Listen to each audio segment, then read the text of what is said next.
आहान ने अगले ही पल आस्था को सोफे पर लिटाते हुए अपने दोस्त ध्रुव को कॉल करके घर आने के लिए बोल दिया। ध्रुव शहर का जाना माना सर्जन और डॉक्टर था। आस्था को इस हाल में देखकर दादाजी ने सफाई देते हुए अरमान से कहा, अरमान बेटा,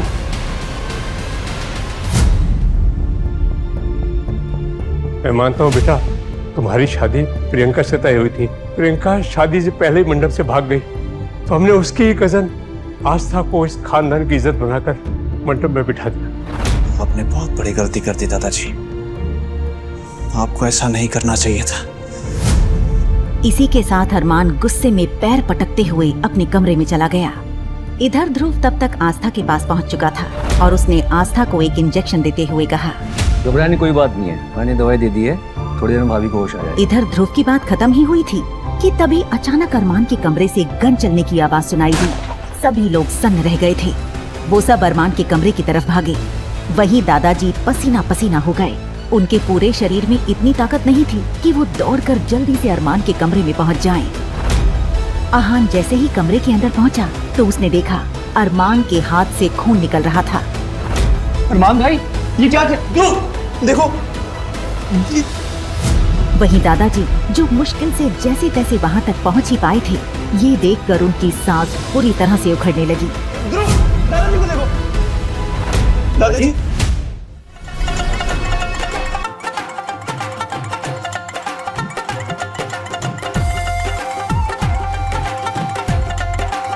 प्रियंका दीदी, आपकी शादी और हम ना आए, ऐसा हो सकता है क्या?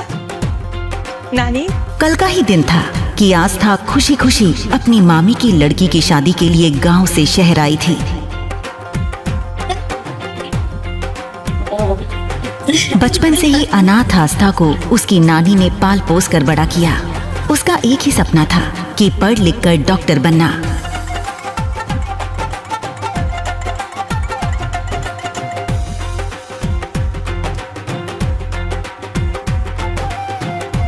लेकिन ये सब हुआ कैसे? कैसे आस्था बन गई दुल्हन? आज बेंगलुरु में हजारों लोगों की भीड़ और कैमरास की चमक के बीच मंच पर बैठे देश के सबसे ताकतवर बिजनेसमैन अरमान सिंघानिया की शादी का दिन था। लेकिन मंडप के पास खड़ा दूल्हा अपनी दुल्हन के इंतजार की जगह अपने लैपटॉप और फोन में बिजी था। शहर के लोग हैरान थे कि अरमान सिंघानिया जैसी हस्ती ने एक मिडिल क्लास लड़की से शादी करने का फैसला क्यों लिया। विवाह का शुभ मुहूर्त निकला जा रहा, दुल्हन को बुलाइए। बुलाइए ना बिटिया को। हाँ, अभी लेकर आता हूँ।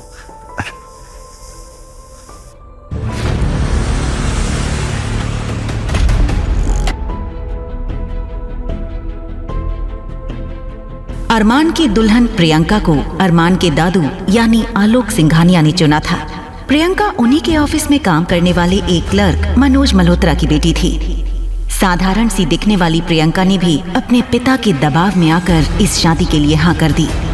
लेकिन आज शादी के दिन जैसे ही मनोज जी अपनी बेटी प्रियंका के कमरे में घुसे तो अंदर का नजारा देखकर उनके पैरों तले जमीन खिसक गई। प्रियंका मंडप में आने से ठीक पहले गायब हो चुकी थी।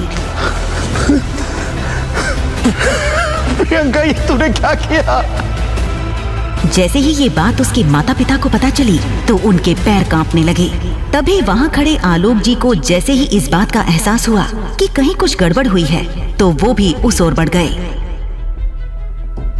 बिटिया तैयार हुई कि नहीं? हाँ, बस वो तैयार हो रही है, थोड़ी देर में आ जाएगी।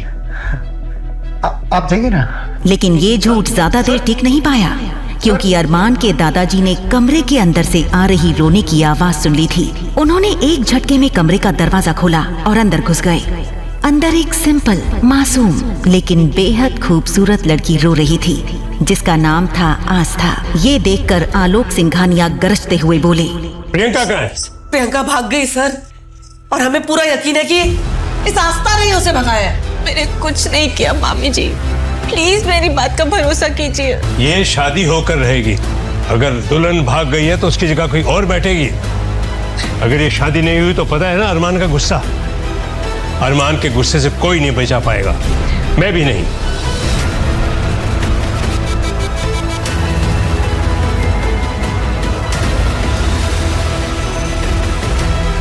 दरअसल अरमान को लड़कियों से बेहद नफरत थी और इस शादी के लिए भी उसे आलोक सिंघानिया ने अपने झूठे हार्ट अटैक का नाटक करके ही तैयार किया था। अब दुल्हन के भाग जाने से अरमान का गुस्सा सबको जलाकर राख कर देता, इसलिए दुल्हन की माँ सीमा ने आस्था को सामने धकेलते हुए बोला, ये सब इसकी वजह से हुआ है। इसने इसका हर जाना भी इससे ही भरना होगा। सुन आस्था, अब अरमान की दुल्हन तू ही बनेगी, सुना तूने? आस्था की आंखों में डर था। वो गिड़गिड़ाते हुए बोली, शादी नहीं करना चाहती मामी जी, प्लीज मुझे मेरी नानी के पास जाने दो प्लीज।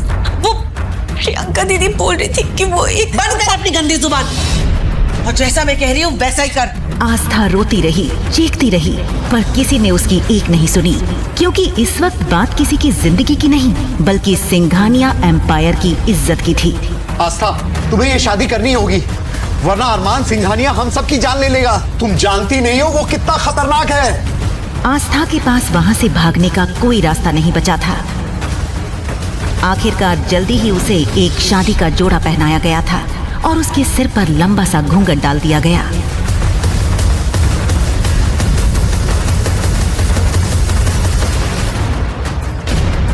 हाथ आगे बढ़ाइए।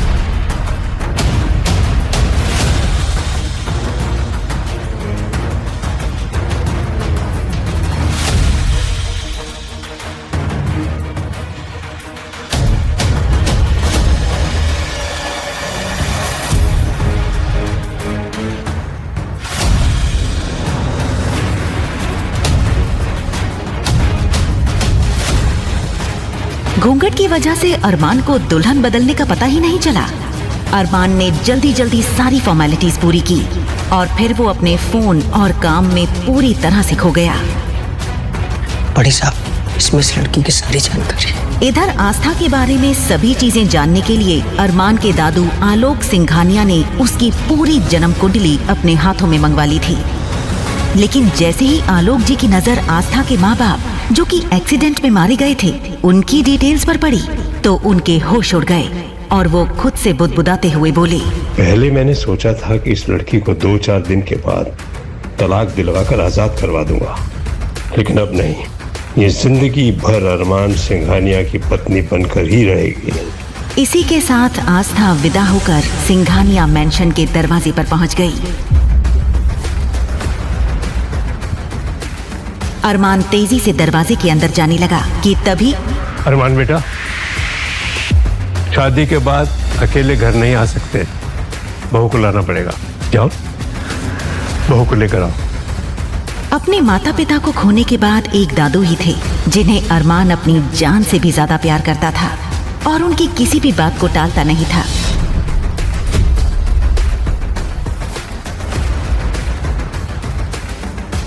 कहते हैं सिंघानिया मैंशन के दरवाजे पर पैर रखना हर लड़की का सपना होता है, लेकिन आस्था के लिए ये उस सपने की शुरुआत नहीं, उसकी बर्बादी की दहलीज थी।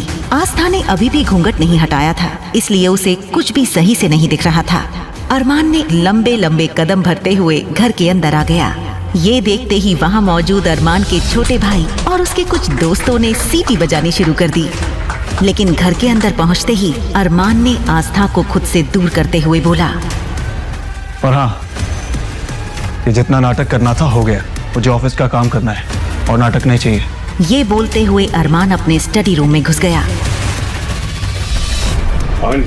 जी दादाजी। भाभी आइए, मैं आपको कमरा दिखाता हूँ। इधर दादाजी का इशारा पाते ही अरमान के भाई आहान ने आस्था को अरमान के कमरे में छोड़ते हुए बोला, आइए भाभी, वेलकम। यह है आपका कमरा। किसी भी चीज की जरूरत तो आप बस बेल बजा दीजिए, कोई ना कोई जरूर हाजिर हो जाएगा आपकी सेवा में। आप कंफर्टेबल हो जाइए, मैं आपको थोड़ी देर में मिलता हूं। जैसे ही आस्था अंदर आई उसने राहत की सांस ली। पहली बार वो अपने नए घर में अकेली थी। उसने जैसे ही दरवाजे को अंदर से धक्का दिया तो दरवाजा एक तेज आवाज के साथ ऑटोमेटिक लॉक हो गया। दरवाजे में ऑटोमेटिक इलेक्ट्रॉनिक लॉक होने के बारे में बेचारी आस्था को जरा भी पता नहीं था। अंदर पहुंचते ही आस्था ने घूंघट हटाया और एक लंबी गहरी सांस ली। आस्था इतनी थकी हुई थी कि थोड़ी ही देर में नींद उसे घेर लेती है। उधर रात को 2 बजे जब अरमान अपना काम खत्म करके अपने कमरे में सोने के लिए पहुंचता है, बेड के एक कोने पर आस्था दूसरी तरफ चेहरा करके सोई हुई थी। उसे देखते ही अरमान नफरत से बोला, दादाजी बिना सिर्फ मेरे कमरे में भेजने की क्या जरूरत थी? वैसे भी ये शादी नाम की है, क्या फर्क पड़ता है? ये हो जा कोई और, कोई भी लड़की मेरी लाइफ में नहीं आ सकती। वो खासकर आस्था को जगाने की कोशिश करता है लेकिन आस्था गहरी नींद में थी, इसलिए उसे कुछ सुनाई नहीं दिया। ये देखकर अरमान चिढ़ गया और उसने टेबल पर रखा ग्लास हाथ मारकर नीचे गिरा दिया। नीचे गिरते ही ग्लास एक तेज आवाज के साथ टूट गया, लेकिन आस्था की आंख अब भी नहीं खुली। मैं इसे इतना आराम से क्यों उठा? तब अचानक अरमान ने अपनी जेब में हाथ डाला और जल्दी ही एक गन उसके हाथों में थी। गुस्से में उसने उस बंदूक से आस्था के बेड से थोड़ी दूर फायर कर दिया। गोली की आवाज सुनकर आस्था बहुत ज्यादा डर गई थी। गन चलने की आवाज सुनकर अरमान के दादू और उसका भाई अहान सब दौड़ते हुए ऊपर आए। ये क्या बदतमीजी है? बहू को डराने की क्या जरूरत थी? तो आपके कहने पे मैंने ये शादी तो कर ली, लेकिन मैं ये शादी निभाऊंगा नहीं। अरे शुक्र मनाइए कि गोली मैंने इसके सर पे नहीं मारी। जैसे ही अरमान की कही ये बात सबके कानों तक पहुंची तो कमरे का माहौल सन्नाटे में बदल गया। अरमान भाई, ये आपने ठीक नहीं किया। अब भाभी को ऐसे डरा? किसने कहा तेरी भाभी है? तेरी भाभी नहीं है। बेटा, बहू को गेस्ट रूम में ले जाओ। जी दादाजी। बेटा, मैं तुम्हारा सामान वहां पहुंचा दूंगा। आप चलिए मेरे साथ।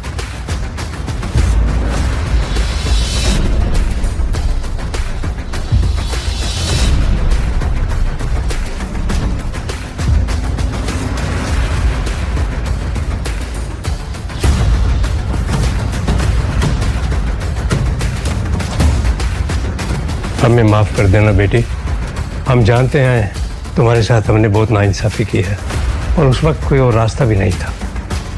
दादाजी, आप माफी क्यों मांग रहे हैं? जो कुछ भी हुआ उसमें आपकी कोई गलती नहीं है। बेटी, अगर तुम अरमान को पूरी तरह बदल दोगी ना तो मैं तुम्हारे डॉक्टर बनने का सपना हकीकत में बदल दूंगा। ये वादा है मेरा तुमसे। जैसे ही आस्था ने ये सुना, एक बार फिर उसकी आंखों में उम्मीद की चमक नजर आ गई। मैं जानता हूँ बेटी, ये काम सिर्फ और सिर्फ तुम कर सकती हो। फिलहाल रात काफी हो गई है, मैं तुम्हारा सूटकेस भिजवाता हूँ, तुम कपड़े चेंज करके यहीं सो जाओ। वैसे भी कल सुबह अरमान को पेरिस जाना है बिजनेस डील के लिए।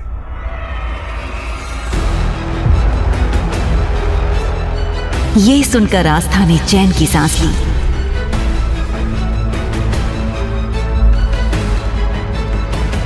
अगली सुबह जब वो सोकर उठी तो उसे जिंदगी में पहली बार शहर की सुबह इतनी सुहानी लगी। वो कुछ सोचते हुए धीरे धीरे गार्डन की तरफ बढ़ गई। गार्डन में पहुंचते ही उसकी नजर एक आदमी पर पड़ी जिसने फॉर्मल पैंट शर्ट पहन रखी थी। वो हाथ में बड़ी सी कैंची लिए कुछ पौधों की टहनियां काट रहा था। बस फिर क्या था? ओह माय गॉड, ये कोई पागल मालिक है जो अरमान के इतने महंगे पौधे खराब कर रहा है। अरमान को पता चल गया ना तो इसकी खैर नहीं। ये क्या कर रहे हो तुम? वो आदमी आस्था की तरफ मुड़ा और उसकी गहरी काली आंखें जैसे सीधा आस्था की आंखों में खो गईं। उसके दिल की धड़कन तेज हो गई। एक तो मैं तुम्हें उस बंदूक वाले मॉन्स्टर से बचाने की कोशिश कर रही हूँ और ऊपर से तुम मुझे ही घूर रहे हो। ये आदमी कोई और नहीं बल्कि अरमान था। अरमान सुबह पेरिस के लिए निकला जरूर था, पर खराब मौसम होने की वजह से उसे अपनी मीटिंग अगले हफ्ते के लिए पोस्टपोन करनी पड़ी। अरमान का सिर्फ और सिर्फ एक ही शौक था, पौधे लगाना और उनकी देखभाल करना। इस बात का पता बेचारी आस्था को बिल्कुल भी नहीं था। वहीं अरमान भी आस्था की सच्चाई से बेखबर था। तुम जानती हो तुम किससे बात कर रही? अभी भी मौका है, अपना बोरिया बिस्तरा बांधो और यहाँ से भाग जाओ। वैसे भी आस्था हर किसी को सलाह नहीं देती। अचानक अरमान ने अपने हाथ से उस बड़ी सी कैंची को फेंक दिया और सीधा आस्था का हाथ पकड़कर उसे अपनी तरफ खींच लिया। आस्था इस वक्त अरमान के बेहद करीब थी। एक पल को अरमान भी उसकी खूबसूरती में खो सा गया था। तुम्हारी हिम्मत भी कैसे हुई मेरा हाथ पकड़कर खींचने की? नौकर हो, नौकर बनकर रहो, समझ आई? तुमने अभी मुझे नौकर कहा, इसलिए जानती नहीं हो तुम। लो भाई, भलाई का जमाना ही नहीं। एक तो मैं तुम्हें उस बंदूक वाले मॉन्स्टर से बचाने की कोशिश कर रही हूँ और तुम मुझे तड़ी दिखा रहे हो। तड़ी? ये तड़ी क्या होता है?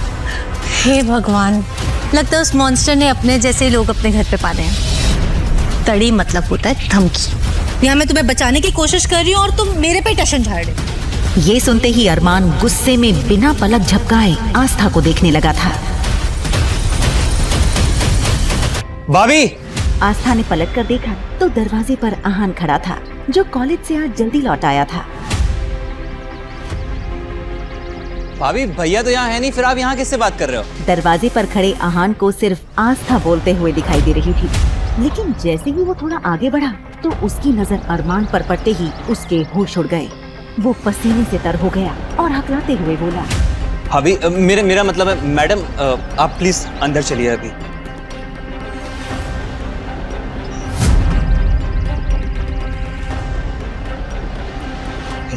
ना बड़ा धोखा।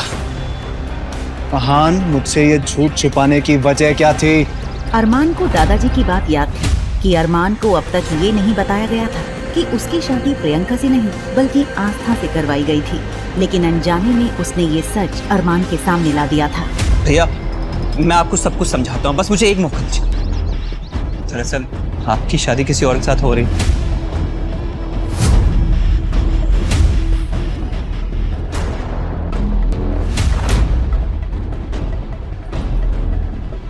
जैसे ही आहान ने अरमान को उसकी शादी का पूरा सच बताया तो उसका शरीर गुस्से से कांपने लगा। इधर जैसे ही आस्था को पता चला कि वो जिससे बहस कर रही थी वो कोई और नहीं बल्कि अरमान ही था, तो उसके चेहरे का रंग उड़ गया। पर तब तक बहुत देर हो चुकी थी। अरमान ने अपनी जेब में हाथ डालकर एक झटके में अपनी गन निकाल ली थी। मान, आप ये क्या कर रहे हैं? मुझे झूठ बोलने वाले और धोखा देने वाले लोगों से सख्त नफरत है, और मेरे साथ धोखा हुआ है। ये कहते हुए अरमान ने अगले ही पल ट्रिगर पर रखी अपनी उंगली दबा दी। आस्था इतना ज्यादा डर गई थी कि चीख कर वो बेहोश होकर वहीं गिर पड़ी।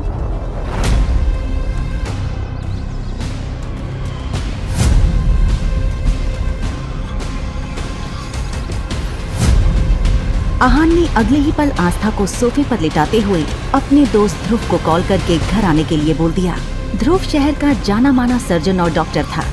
आस्था को इस हाल में देखकर दादाजी ने सफाई देते हुए अरमान से कहा, अरमान बेटा,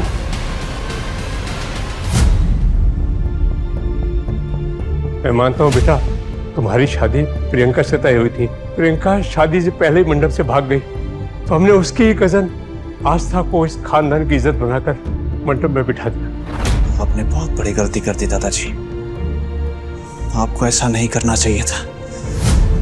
इसी के साथ अरमान गुस्से में पैर पटकते हुए अपने कमरे में चला गया।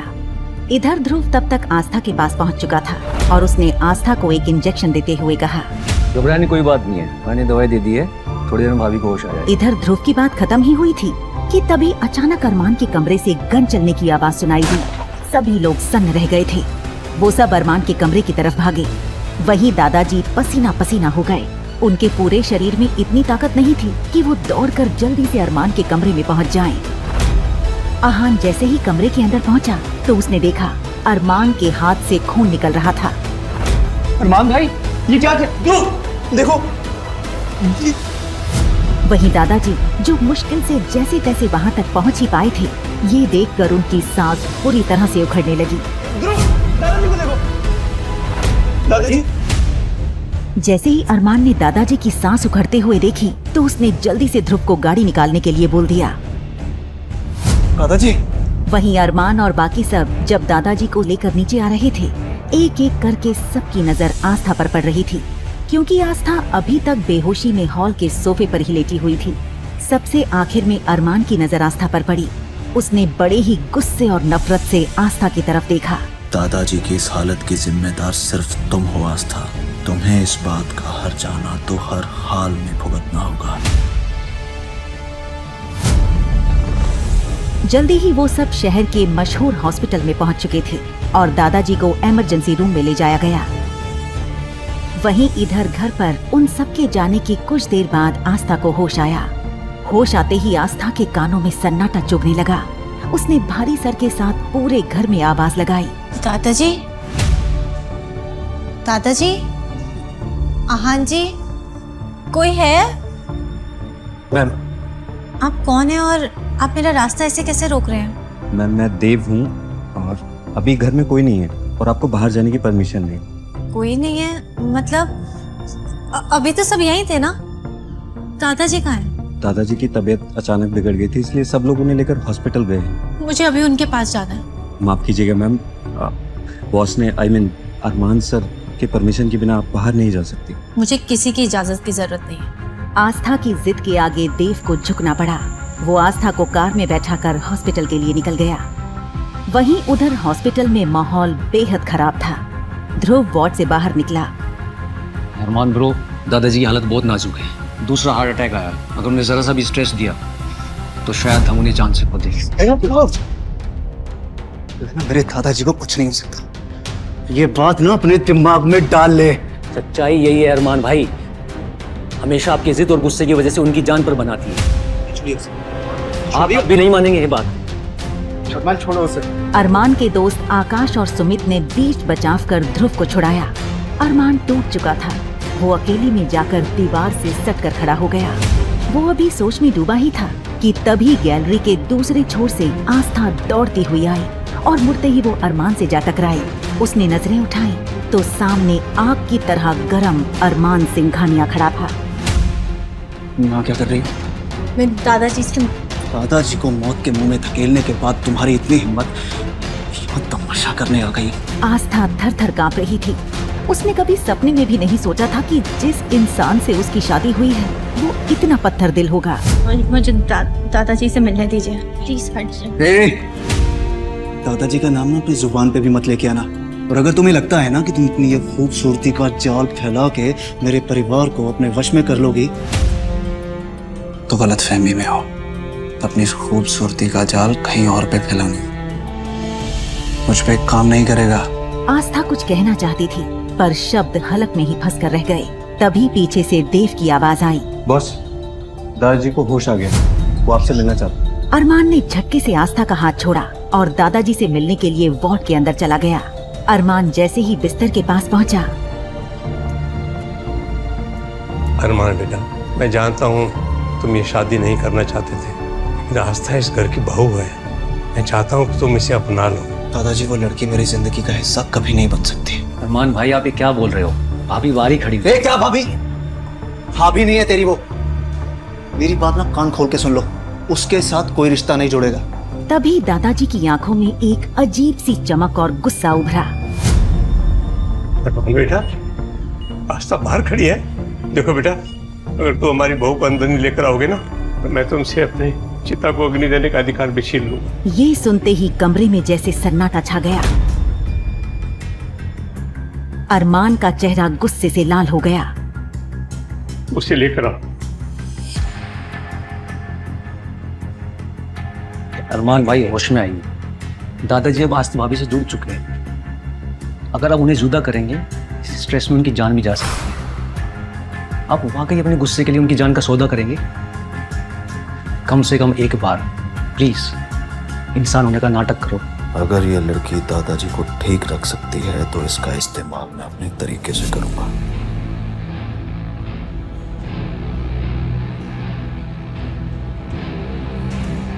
मानना पड़ेगा, तुमने आते ही मेरे घर की सबसे कमजोर कड़ी पे कब्जा कर लिया।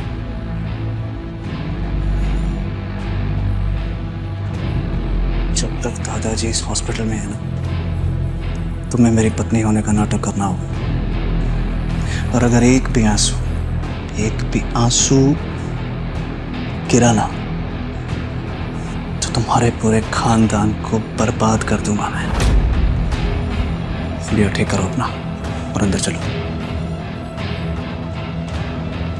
आस्था ने किसी आज्ञाकारी बच्चे की तरह अपने आंसू पोंछे और अरमान के पीछे पीछे कमरे में दाखिल हुई। दादाजी ने मुस्कुराकर आस्था का हाथ पकड़ा। वहीं अरमान एक कोने में खड़ा दादाजी और आस्था को देख रहा था।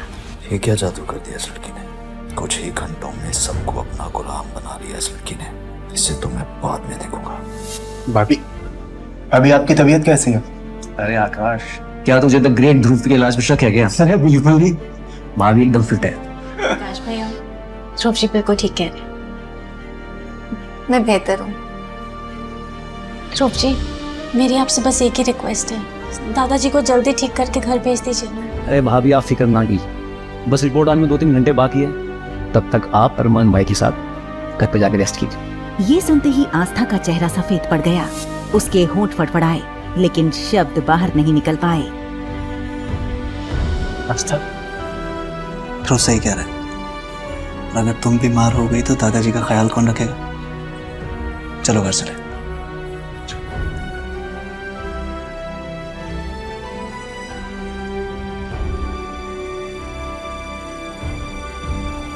तुम्हें क्या तूने भी सुना जो मैंने सुना?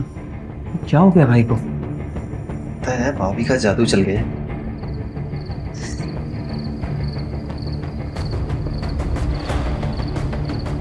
हे भगवान, प्लीज आज इस मॉन्स्टर से बचा दो। आपको पक्का 101 नारियल चढ़ाऊंगी। प्लीज आज बचा लो।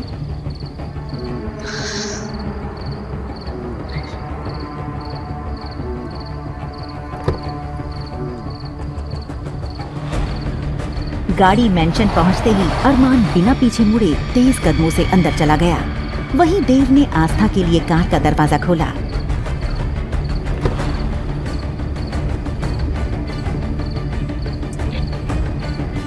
देव भैया, क्या आप बता सकते हैं कि बाकी सब कब तक आएंगे?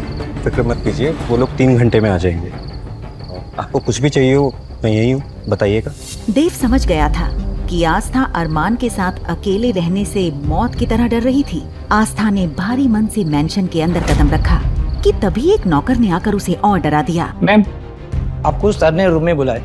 ये सुनते ही आस्था का गला सूख गया और खुद को उस कमरे में जाने के लिए तैयार करने लगी जहां एक दिन पहले उस पर गोली चली थी। उसने अपनी नानी को याद किया और अरमान के कमरे का दरवाजा खटखटाया, पर वो अपने आप खुल गया। जैसे ही वो अंदर जाने से हिचकिचाई, कमरे के भीतर से एक भारी आवाज गूंजी। अब क्या सारी रात वहीं खड़ी रहोगी या मैं लेने आऊं? अंदर आओ। आस्था घबराकर अंदर चली गई। कमरा धुंधली रोशनी में डूबा था। सोफे पर बैठे अरमान की आंखें किसी शिकारी की तरह चमक रही थीं। आज से इस घर में तुम्हारा काम दादाजी का ख्याल रखना होगा। इस घर में तुम्हारी हैसियत सिर्फ एक केयर टेकर और सिर्फ एक नौकर की होगी, इससे ज्यादा कुछ भी नहीं। और ये बात दादाजी को और मेरे दोस्तों को बिल्कुल पता नहीं चलनी चाहिए। और अगर ऐसा हुआ तो वो जो गांव में तुम्हारी नानी रहती है ना, उसका क्या हाल होगा तुम जानते हो। आस्था को अरमान का चेहरा किसी जल्लाद से कम नहीं लग रहा था। वो सर झुकाए खड़ी थी और उसके आंसू खामोशी से उसके गालों पर बह रहे थे। अरमान ने आस्था के आंसुओं को देखा, पर उसका दिल नहीं पिघला। ये जो तुम्हारे आंसू बह रहे हैं ना, मेरे सामने जितने बहाने हैं बहा लो, लेकिन यही आंसू दादाजी के सामने और मेरे दोस्तों के सामने बिल्कुल भी टपकने नहीं चाहिए, क्योंकि तुम जानती हो कि अगर ऐसा हुआ तो अंजाम अच्छा नहीं होगा। पूरे गांव में लोग मुझे इतना प्यार करते थे, फिर इस अनजान आदमी को मुझसे इतनी नफरत क्यों? अपना सामान लेके इस कमरे में शिफ्ट हो जाओ। इस कमरे में? गलतफहमी मत पालना। इस दुनिया की नजरों में हम पति पत्नी हैं, तो हमें एक कमरे में रहना होगा। तुम यहाँ नीचे सोओगी और मैं वहां ऊपर सोऊंगा, बस।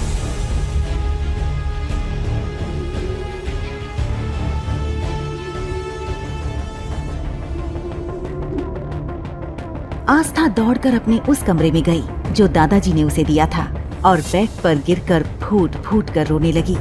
लेकिन फिर उसे अरमान की धमकी याद आई। तो वो जो गांव में तुम्हारी नानी रहती है ना, उसका क्या हाल होगा तुम जानते हो। उसने खुद को संभाला। नहीं आस्था, तो रो नहीं सकती। तुझे हिम्मत दिखानी होगी। नानी और दादाजी की सलामती के लिए तुझे उस मॉन्स्टर का सामना करना ही होगा। आस्था अपना छोटा सा बैग लेकर अरमान के कमरे में पहुंची। अपना सामान उस कोने में रखो और यहाँ के बैठ जाओ।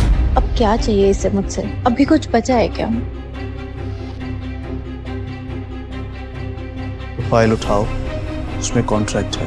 जब तक तुम मेरे साथ इस कमरे में रहोगी, इस कॉन्ट्रैक्ट पे साइन करके रहोगी।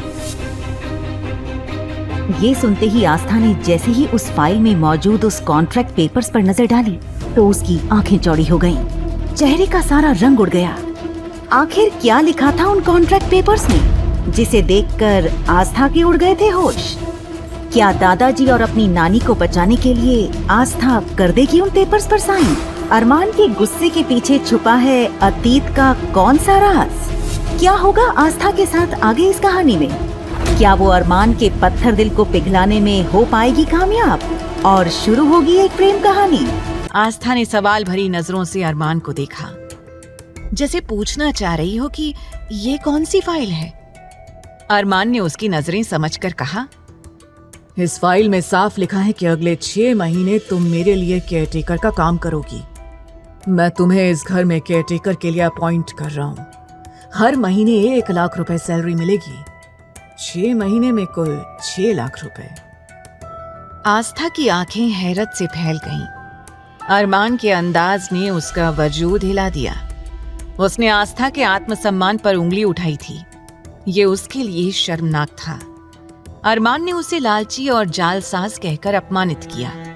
आस्था सोचने लगी, इस क्रूर मॉन्स्टर के पास इतना पैसा है, लेकिन क्या फायदा, जो इंसान को इंसान ही ना समझे और ना ही बात करने की तमीज जानता हो।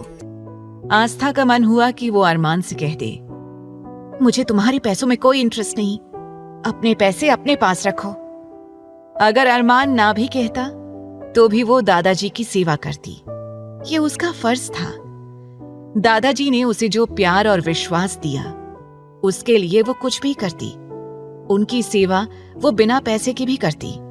लेकिन वो अरमान के सामने कुछ नहीं कह सकी। वो बस उसे एकटक देखती रही। क्या ऊंचा सुनाई देता है या मेरे पेशेंस को बार बार चैलेंज कर रही हो? मैंने कहा ना, पेन उठाओ और साइन करो। एक बात याद रखना, अगर तुमने अरमान सिंघानिया के नाम का मिसयूज करने की कोशिश की तो तुम्हें ऐसी सजा मिलेगी जिसके बारे में तुम सोच भी नहीं सकती। आस्था ने बिना देर किए पेन उठाया और बिना पढ़े फाइल पर साइन कर दिए।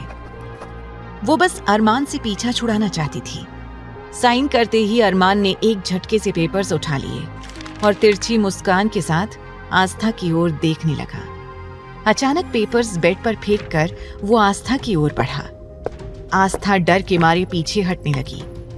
हे कान्हा जी, अब मैं कहाँ जाऊं? इस मॉन्स्टर से कैसे बचूं? अरमान ने दोनों तरफ से उसका रास्ता रोककर उसके खूबसूरत चेहरे को गौर से देखा और बोला, तुम जानती हो तुमने किन पेपर्स पर साइन किए? क्या तुम पढ़ी लिखी नहीं हो? तुमने एक बार भी पेपर्स पढ़ना जरूरी नहीं समझा? आस्था ने हैरानी से उसकी ओर देखा। अरमान बोला, चलो तुमने नहीं पढ़ा तो मैं बता देता हूँ। लास्ट के 2 कॉलम में लिखा है कि अगर तुमने मुझे धोखा देने या झूठ बोलने की कोशिश की तो मेरे पास तुम्हारा मर्डर करने का भी हक है। अरमान को इतने करीब देखकर आस्था ने जोर से चिल्ला दिया। चीख अरमान के कानों में पड़ी, जिससे उसके कानों में झंझनाहट हो गई। उसने एक हाथ अपने कान पर और दूसरा आस्था के मुंह पर रखा। बेवकूफ लड़की, ये क्या किया? इतनी जोर से कौन चीखता है? आस्था उसकी गुस्से वाली आवाज सुनकर फिर डर गई और जोर जोर से रोने लगी। उसे रोता देख अरमान समझ नहीं पा रहा था कि क्या कहे। इस लड़की ने उसका कान फोड़ने की कोशिश की और अब खुद रो रही है, जैसे कितनी मासूम हो। ये सोचकर वो आस्था को देखता हुआ कमरे से बाहर निकल गया। अरमान के जाने के बाद आस्था ने राहत की सांस ली। बेड के एक सिरे पर बैठकर वो रोने लगी और खुद से बोली, नानी माँ, आप कहती थी कि सबके साथ भला करो, तो हमारे साथ भी भला होगा। मैंने तो कभी किसी के साथ बुरा नहीं किया, फिर इन कुछ दिनों में मेरी जिंदगी के साथ ये क्या हो गया। उधर आकाश, सुमित, ध्रुव और आहान दादाजी को लेकर घर पहुंचे। मैंशन में अजीब सी खामोशी थी। चारों ने किसी से कुछ नहीं कहा। तभी उन्हें सीढ़ियों से उतरता अरमान दिखा। वो दादाजी के पास गया और बोला, दादाजी, आपकी तबीयत अब कैसी है? दादाजी ने उसका सिर सहलाते हुए कहा, मेरे बच्चे, मैं बिल्कुल ठीक हूँ। तूने मेरी सारी परेशानियां खत्म कर दी। आस्था बेटी को अपनाकर तूने मुझे जो खुशी दी, उसके बदले मैं और कितने साल जी सकता हूँ। तूने मुझे जीने की नई उम्मीद दी। अरमान बोला, आप अभी अस्पताल से आए हैं, ज्यादा बात नहीं करेंगे। चलिए अपने कमरे में आराम कीजिए। दादाजी ने कहा। हाँ हाँ बेटा, आराम तो कर लूंगा, लेकिन मेरी बहू कहाँ है? मुझे आस्था बेटी से मिलना है, उसके बाद ही आराम करूंगा। दादाजी की जिद सुनकर अरमान थोड़ा गुस्सा हुआ, लेकिन समझ नहीं पा रहा था कि उन्हें आस्था से मिलने से कैसे रोके। अभी अभी आए दादाजी को मायूस करना ठीक नहीं था। वो सोच में पड़ गया। आहान भी बोला, हाँ भैया, भाभी कहाँ है? जब से हम आए हैं उन्हें देखा ही नहीं। आहान ने पूरे इमोशन से कहा कि भाभी कहाँ है। तो ये लफ्ज सुनकर अरमान चिढ़ गया और उसे गुस्से से घूरने लगा। अरमान को खुद को घूरते हुए पाकर आहान हड़बड़ा गया और अपनी नजरें चुराने लगा। तभी ध्रुव ने भी अपनी आवाज पर जोर देते हुए पूछा, हाँ अरमान भाई, बताओ भाभी कहाँ है? अरमान ने कड़े लहजे में कहा, तुम लोग यहीं दरवाजे पर खड़े होकर बेवकूफों की तरह सवाल करना बंद करो। दादाजी को अभी अभी हॉस्पिटल से लेकर आए हो, पहले उन्हें सोफे पर बैठाओ, तब तक मैं उसे लेकर आता हूँ। ऐसा कहकर अरमान वहां से लंबे कदम रखता हुआ अपने कमरे की ओर चला गया। दादाजी ने उसके जाने के बाद उन चारों की तरफ देखकर परेशानी के साथ कहा, अगर मैंने वो नाटक नहीं किया होता तो आस्था अब तक घर से बाहर निकाली गई होती। आस्था को अरमान की सजा से बचाने के लिए ही मैंने ये सब ड्रामा किया है। उस समय उस सिचुएशन से निकलने के लिए ही मुझे हार्ट अटैक के नाटक का सहारा लेना पड़ा। दादाजी आगे फुसफुसाते हुए बोले, अब तुम लोग मेरी बात ध्यान से सुनो। इस ड्रामे के बारे में अरमान को कानों कान खबर नहीं लगनी चाहिए। जब तक आस्था अरमान के दिल में अपने लिए जगह नहीं बना लेती, तब तक हमें अपना ये नाटक कंटिन्यू करना पड़ेगा। तुम सब सुन रहे हो ना मेरी बात?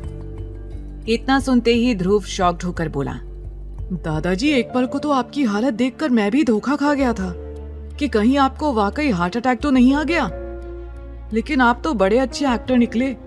आपकी एक्टिंग देखकर मजा आ गया। और तो और ये आहान भी आपको नहीं पकड़ पाया, जो खुद को बहुत बड़ा एक्टर समझता है। तो भला अरमान भाई कहाँ से पकड़ते? लेकिन फिर भी हम सब में से सबसे ज्यादा शार्प नजर अरमान भाई की ही है। इसीलिए आपको अभी भी उनसे बचकर रहना है। आपको अभी कंटिन्यूअस अपनी दवाई भी खानी होगी, लेकिन आप परेशान ना हो। आपकी सारी दवाइयों को मैं कैल्शियम की दवाइयों से रिप्लेस कर दूंगा, तो आप अरमान भाई के सामने भी दवाइयां खा सकते हो। ऐसा कहकर ध्रुव मुस्कुराने लगा। अब तक वो लोग अंदर आकर बैठ गए। तब आकाश सोचते हुए बोला, यार, अरमान भाई को गए हुए काफी समय हो गया। वो अभी तक आस्था भाभी को लेकर क्यों नहीं आए? दादाजी परेशान होकर बोले, हमें तो रह रह कर आस्था की चिंता सता रही है। तुम जानते हो ना, हमने उसे अकेले अरमान के साथ छोड़ने का रिस्क तो ले लिया, लेकिन अब हमें डर भी लग रहा है कि कहीं उसने आस्था बेटी को डरा धमका ना दिया हो। ध्रुव ने इनकार करते हुए कहा, नहीं दादाजी, मैंने आपके कहने के मुताबिक अरमान भाई के मन में ये बात डाल दी थी कि आस्था भाभी से ही दादाजी की खुशी है, तो वो आस्था भाभी को किसी भी तरह की कोई तकलीफ ना दे। अभी के लिए भले ही अरमान एक्टिंग कर रहा हो, लेकिन आप तो जानते ही हैं कि धीरे धीरे जब दोनों एक दूसरे के साथ रहेंगे तो प्यार भी हो जाएगा। बस एक बार प्यार हो जाए, फिर तो अरमान भाई आस्था भाभी को कभी भी छोड़कर कहीं नहीं जाने वाले। सुमित ध्रुव की तारीफ करते हुए बोला, यार एक बार तो तेरी बातें सुनकर मुझे ऐसा लगा कि कहीं अरमान तेरा गला ना दबा दे, लेकिन फिलहाल तू बच गया, वो भी सिर्फ दादाजी की वजह से। वो चारों ही अपने अपने किए गए कारनामों की बखान करके मुस्कुरा रहे थे। वहीं दूसरी ओर अरमान जैसे ही आस्था को लेने के लिए अपने कमरे में गया, उसने देखा कि आस्था बेड के साइड लेटकर सो रही थी और उसके गालों पर आंसुओं की लकीरें साफ दिखाई दे रही थी। अरमान आस्था को इस तरह से बेफिक्री से सोता हुआ देखकर हैरान हो गया और तब उसे याद आया कि कुछ देर पहले आस्था यही बोल रही थी कि उसे बहुत नींद आ रही थी, उसे सोना है। अरमान हैरान होकर सोचने लगा, इस लड़की को मैंने इतनी ज्यादा बातें सुनाई, लेकिन फिर भी ये इतनी आसानी से कैसे सो सकती है। नहीं नहीं मिसेस आस्था अरमान सिंघानिया, तुम्हें इस तरह मजे से सोने का कोई हक नहीं है। अब तुम मेरी कैद में हो, तो जैसे मैं चाहूंगा तुम्हें वैसे ही रहना होगा। और अभी तो तुम्हें मेरे दादाजी बुला रहे हैं, तो तुम्हें अब उठना ही होगा। ऐसा कहकर अरमान ने साइड टेबल पर रखा हुआ जग का पूरा पानी उठाया और सोती हुई आस्था के ऊपर फेंक दिया। आस्था, जो कि एक सुकून की नींद सोई हुई थी, इस तरह से अपने ऊपर पानी गिरने की वजह से फटाफट उठकर बैठ गई और जोरों से चिल्लाने लगी, नानी, नानी बाढ़ आ गई नानी, भागो बचाओ, बारिश आई, नानी माँ कहाँ है आप? आस्था को इस तरह चिल्लाते देखकर अरमान हैरान हो गया। फिर उसकी आवाज बाहर न जाए इसलिए उसने जल्दी से आस्था के मुंह पर हाथ रख दिया। हालांकि अरमान का कमरा साउंड प्रूफ था, जिसकी वजह से अंदर की कोई भी आवाज बाहर नहीं जा सकती थी, न ही बाहर की कोई आवाज अंदर आ सकती थी। लेकिन फिर भी अरमान कोई रिस्क नहीं लेना चाहता था। आस्था के मुंह पर हाथ रखे हुए ही वो गुस्से में बोला, इतना क्यों चिल्ला रही हो? क्या तुम थोड़ा धीरे नहीं बोल सकती हो? और तुम्हारी हिम्मत कैसे हुई बिना मुझसे पूछे सोने की? तुम्हें बिना मुझसे पूछे या बिना मुझे बताए कुछ भी काम करने का कोई हक नहीं है, लेकिन तुमने ऐसा किया है और मेरे बनाए रूल को तोड़ने की हिम्मत की है। आस्था को जैसे होश आ गया था। वो कुछ कहना तो चाहती थी, लेकिन अरमान का हाथ अपने मुंह पर होने की वजह से वो कुछ भी बोल नहीं पा रही थी। वो सिर्फ अपनी बड़ी बड़ी आंखों में कंफ्यूजन लिए अरमान को घूर रही थी। अरमान ने गुस्से में कहा, तुम्हारे मुंह पर अब क्या ताले लगे हुए हैं? बोलती क्यों नहीं हो? मेरी बातों का जवाब दो। आस्था बार बार अपनी पलकें इधर उधर करने लगी। वो अरमान को ये बताना चाह रही थी कि अरमान का हाथ उसके मुंह पर रखा हुआ था, तो वो कैसे कुछ भी बोल सकती है। आस्था इरिटेट होने लगी और फिर अरमान के उस हाथ पर हल्का सा बाइट कर दिया। इस अचानक से हुए हमले की वजह से अरमान ने तुरंत अपना हाथ उसके मुंह पर से हटा लिया था। अब अरमान गुस्से से और भी ज्यादा भड़क उठा और आस्था को खा जाने वाली नजरों से देखकर कहने लगा, तुम्हारी हिम्मत कैसे हुई अरमान सिंघानिया को काटने की? अरमान के हाथ हटते ही आस्था गहरी सांस लेते हुए जल्दी से बोली, हम आपको कब से ये बताने की कोशिश कर रहे हैं कि आपने हमारे मुंह पर हाथ रखा है, तो भला हम कैसे बोल सकते हैं? ये कहते हुए आस्था उसे घूरने लगी। उसे पक्का यकीन था कि अगर आज अरमान अपना हाथ नहीं हटाता तो वो बेहोश हो जाती। आस्था ने ये सब बड़े ही मासूमियत और भोलेपन में कहा था, इसलिए एक पल को अरमान उसकी मासूमियत में पूरी तरह से खो गया। लेकिन अगले ही पल अपनी आंखों में गुस्सा लिए सख्त लहजे में बोला, अपनी ये फालतू की बकवास बंद करो और जाकर अपने कपड़े चेंज करो और फटाफट से दादाजी से मिलने के लिए मेरे साथ चलो। जैसे ही आस्था ने ये सुना कि दादाजी आ गए और उसे बुला रहे थे, तो वो खुश हो गई। कुछ देर पहले तक उसे अरमान के साथ अकेले रहने में बहुत डर लग रहा था, लेकिन अब ये सुनने के बाद कि दादाजी और बाकी सब लौट आए थे, तो वो खुश हो गई। आस्था मासूमियत से बोली, क्या वाकई दादाजी आ गए? हमें भी उनसे मिलना है। ऐसा कहकर आस्था दौड़कर अरमान की साइड से जाने लगी। अरमान ने तुरंत उसका हाथ पकड़ लिया और कहने लगा, तुम पागल हो गई हो क्या? तुम्हें मेरी बातें सुनाई नहीं देती? तुम इस तरह से दादाजी के पास नहीं जा सकती हो। क्या तुम भूल गई कि तुम्हारे सारे कपड़े भीगे हुए हैं? क्या तुम इस तरह से दादाजी के सामने जाओगी? जाओ, जाकर पहले कपड़े चेंज करो। अरमान की धमकी सुनने के बाद आस्था सिर झुकाकर एक तरफ खड़ी हो गई। अब अरमान को और भी ज्यादा गुस्सा आने लगा। उसे अभी समझ आ रहा था कि वो अरमान की बात ऐसे कैसे टाल सकती है। अरमान गुस्से से अपने कदम बढ़ाकर आस्था के सामने खड़ा हो गया और कहने लगा, मेरी तरफ देखो और बताओ, इस तरह से सिर झुकाकर क्यों खड़ी हुई हो? आस्था ने सिर झुकाए ही धीमे लहजे में जवाब दिया, जी वो हमारे पास एक्स्ट्रा कपड़े नहीं है। जो नानी माँ ने कपड़े भिजवाए थे वो सिर्फ 2-3 जोड़ी ही थे और वो सब हमने धोने के लिए दिए थे, लेकिन वो अभी तक सूखे नहीं हैं। और ये कपड़े जो हमने पहन रखे थे ये आपने गीले कर दिए, तो हम कपड़े कैसे चेंज करें? आस्था बहुत भोलेपन से ये सारी बातें कह रही थी और इसलिए अरमान का गुस्सा और भी ज्यादा बढ़ने लगा। वो गुस्से से अपने माथे पर लगातार रब करने लगा। अरमान तेज आवाज में बोला, तुम्हारा दिमाग खराब हो गया है क्या? तुम ये बात मुझे पहले नहीं बता सकती थी? बेवकूफ लड़की, फिर तुम्हें नींद से जगाने के लिए मैं ऐसा नहीं करता। अरमान दांत पीसते हुए आस्था को घूरने लगा, लेकिन आस्था डर के मारे एक तरफ सिर झुकाए खड़ी थी, मानो उसने कितना बड़ा गुनाह कर दिया था और वो अरमान की अदालत में खड़ी थी। अरमान अपने कमरे की अलमारी की तरफ गया और वहां जाकर उसने ढेर सारी साड़ियां देखी। उसने आस्था की तरफ पलटकर सख्त अंदाज में पूछा, तुम कह रही थी तुम्हारे पास कपड़े नहीं हैं, लेकिन यहाँ तो पूरी अलमारी साड़ियों से भरी पड़ी है। क्या तुम्हें कल ये साड़ियाँ अलमारी में नजर नहीं आई? अब आस्था की नजर भी उन फैंसी और महंगी साड़ियों पर गई जो उसने शादी की रात ही देख ली थी, लेकिन आस्था ने कभी भी साड़ी पहनी ही नहीं थी, इसीलिए उसने उसे छुआ भी नहीं। आस्था ने कहा, लेकिन मैं ये... आस्था की बातें उसके गले में ही अटक गई। अरमान ने पूछा, लेकिन मैं ये वो क्या? अगर तुमने ये कपड़े देख लिए थे तो तुम ऐसा कैसे कह सकती हो कि तुम्हारे पास कपड़े नहीं हैं? आस्था डरकर जल्दी से बोली, वो हमें ये साड़ियां पहननी नहीं आती हैं। अरमान शॉक्ड होकर बोला, क्या? जैसे ही अरमान ने ये सुना उसका गुस्सा और भी ज्यादा बढ़ने लगा, क्योंकि सामने खड़ी हुई ये लड़की उसके पेशेंस लेवल को चेक कर रही थी। अरमान गुस्से से आस्था की ओर देखकर बोला, तुम सच सच बताओ, क्या सच में तुम्हें साड़ी पहननी नहीं आती है? तब आस्था ने एक बार फिर अपनी गर्दन मासूमियत से ना में हिला दी। तब अरमान ने आस्था की ओर देखते हुए कहा, अपने कपड़े उतारो। अरमान की बात सुनकर आस्था की आंखें हैरानी से फैल गईं। उसने चौंकते हुए कहा, क्या? जो कपड़े अरमान ने उसके ऊपर पानी डालने से गीले कर दिए थे, उन कपड़ों में वो पहले से ही सिमटी जा रही थी। उसने खुद को कवर करने की नाकाम कोशिश की।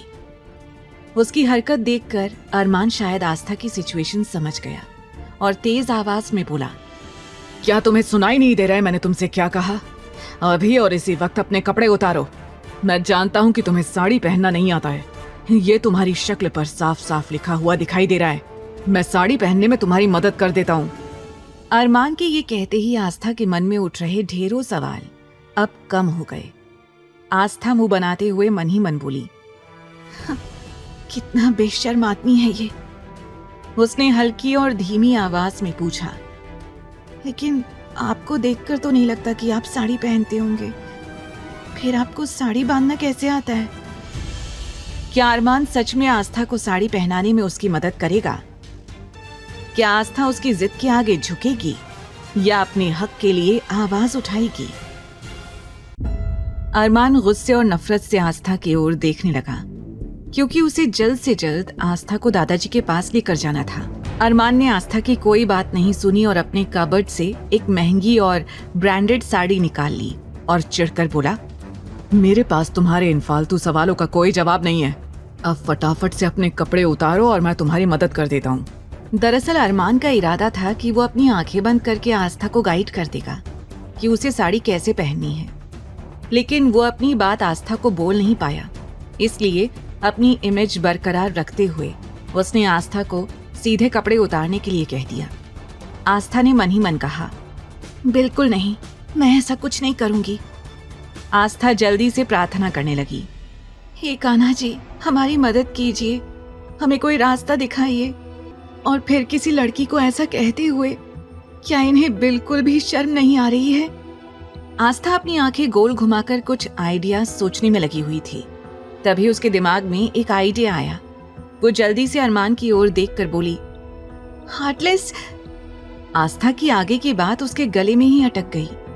वो मन में अरमान को हार्टलेस कह रही थी और वही उसकी जुबान पर भी आ गया। अरमान उसकी बातों का मतलब नहीं समझा और सवाल किया, क्या कहा तुमने? आस्था हड़बड़ाते हुए बोली, हमारा मतलब है अरमान जी, वो हम आपसे ये कहना चाहते हैं कि बालकनी में से हमें कुछ आवाजें सुनाई दे रही हैं। अरमान ने अपनी एक आईब्रो उठाकर उसकी ओर देखकर पूछा, आवाज? कैसी आवाज? आस्था जल्दी से बोली, ये तो हमें नहीं पता कैसी आवाजें आ रही हैं, पर हमने वहां जरूर कुछ सुना है।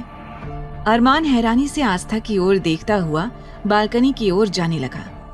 अरमान के जाते ही आस्था अचानक से थोड़ा सा मुस्कुरा दी और बड़बड़ाते हुए खुद से कहने लगी, भाग आस्था भाग, कहीं ये शैतान तुझे पकड़ न ले और फिर से तुझे कपड़े उतारने का न बोलने लग जाए। ये सोचते ही आस्था ने जल्दी से दरवाजा खोला और तेजी से बाहर जाने के लिए दौड़ लगा दी। वो सीधा सीढ़ियों से होते हुए दादाजी के पास जाकर खड़ी हो गई। वो बुरी तरह से हाफ रही थी। वहीं अरमान ने जैसे ही आस्था को इस तरह से भागते हुए देखा तो उसने अपने दोनों हाथों की मुट्ठियों को कसकर बंद कर लिया और गुस्से से बोला, इस मामूली लड़की की इतनी हिम्मत कि इसने मुझसे झूठ कहा।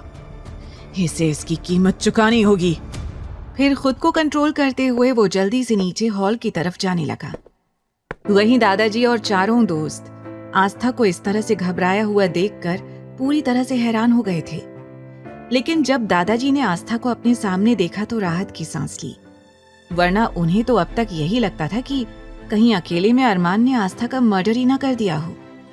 लेकिन अब आस्था को सही सलामत देखकर वो रिलैक्स्ड थे। ध्रुव फिक्रमंद होकर आस्था से पूछने लगा, क्या हुआ भाभी, आप इतना घबरा क्यों रही हो और आप इतना तेजी से दौड़कर क्यों आ रही हो, जैसे आपके पीछे किसी ने जंगली कुत्ते छोड़ दिए हों।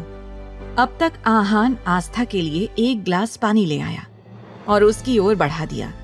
फिर पूछा, क्या बात है भाभी, आप इतना घबराई हुई क्यों हो और आप इतना ज्यादा डर किससे रही हो? इससे पहले कि आस्था किसी को कोई जवाब देती, पीछे से अरमान आ गया। अरमान ने अपने दोनों हाथों को अपनी पॉकेट में डाला और बड़ी ही खामोशी से दादाजी के पास आकर खड़ा हो गया। आस्था की नजर जैसे ही अरमान पर पड़ी तो उसकी आंखें हैरत से फैल गईं। वो पानी का घूंट भी पी रही थी, लेकिन अरमान के वहां आते ही डर से उसके गले में पानी अटक गया और वो जोरों से खांसने लगी। अरे भाभी आराम से। ये कहते हुए आकाश और सुमित आस्था के पास जाकर खड़े हो गए। आकाश आस्था का सिर सहलाने लगा और सुमित आस्था की पीठ रब करने लगा। जैसे ही अरमान ने आकाश और सुमित के हाथों को देखा तो उन दोनों को गुस्से से घूरने लगा। कुछ देर बाद आकाश और सुमित को अपने ऊपर किसी की नजरों की तपिश महसूस हुई।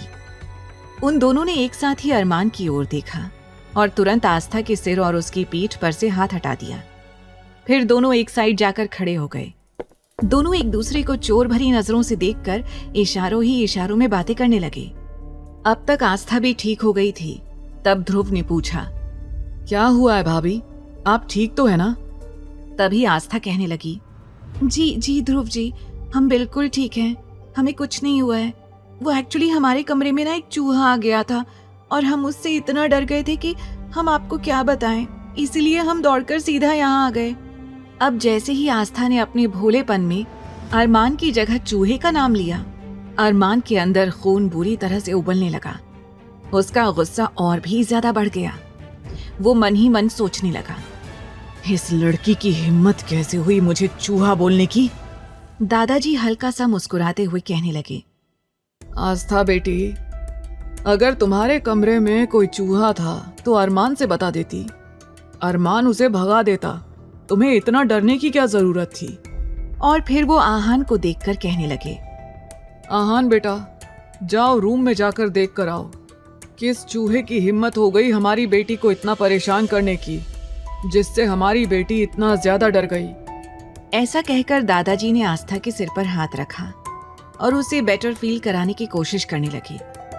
तभी दादाजी की नजर आस्था के कपड़ों पर गई। उन्होंने हैरान होकर सवाल किया, बेटा, तुम्हारे कपड़ों को क्या हुआ है? तुम्हारे कपड़े गीले कैसे हैं?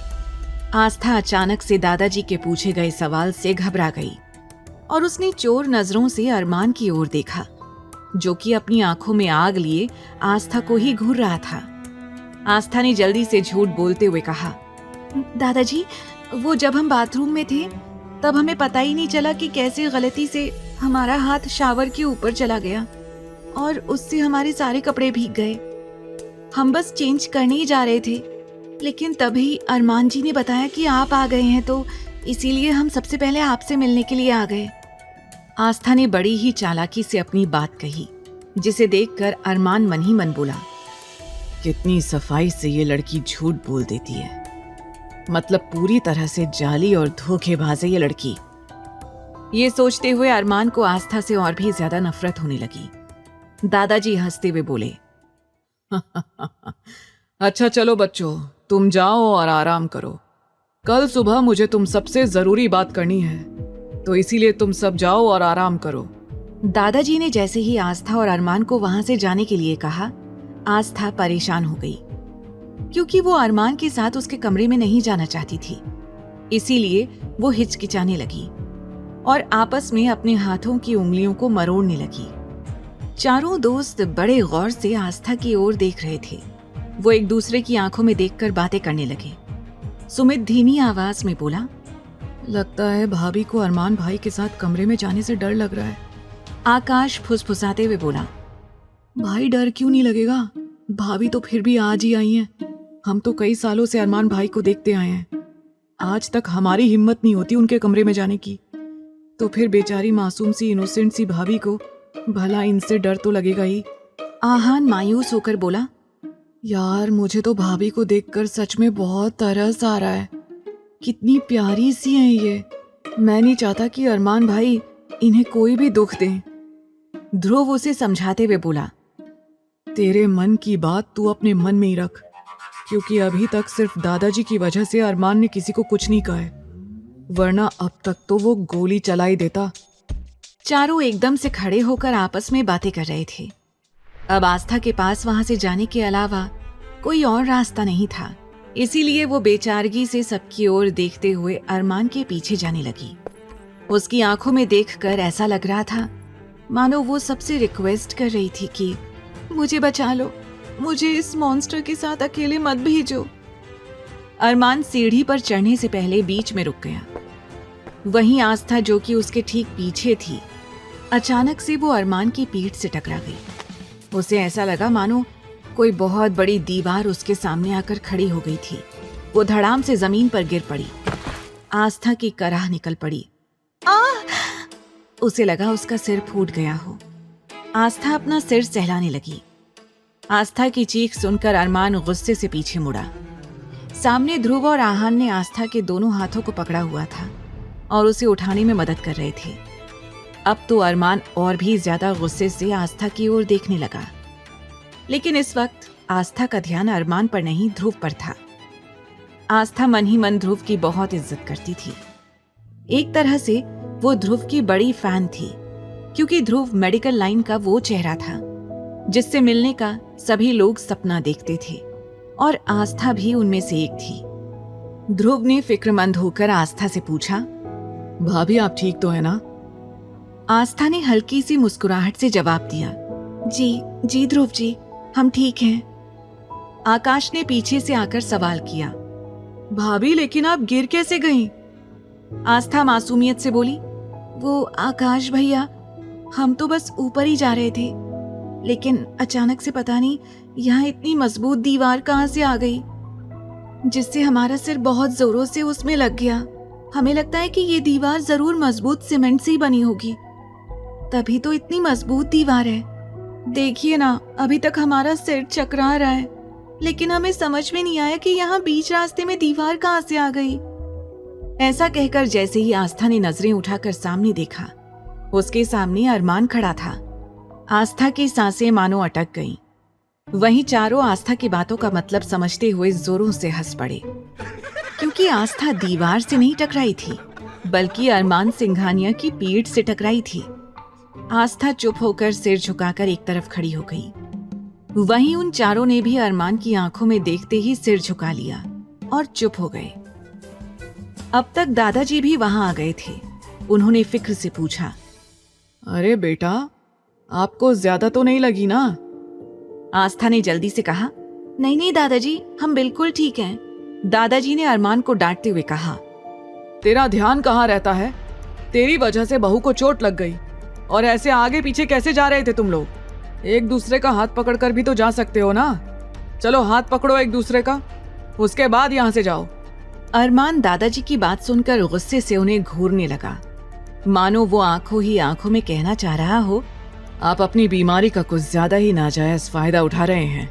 लेकिन दादाजी ने एक बार भी अरमान की ओर नहीं देखा, वरना उनकी भी हिम्मत नहीं होती कि वो अरमान को कुछ कह सकें।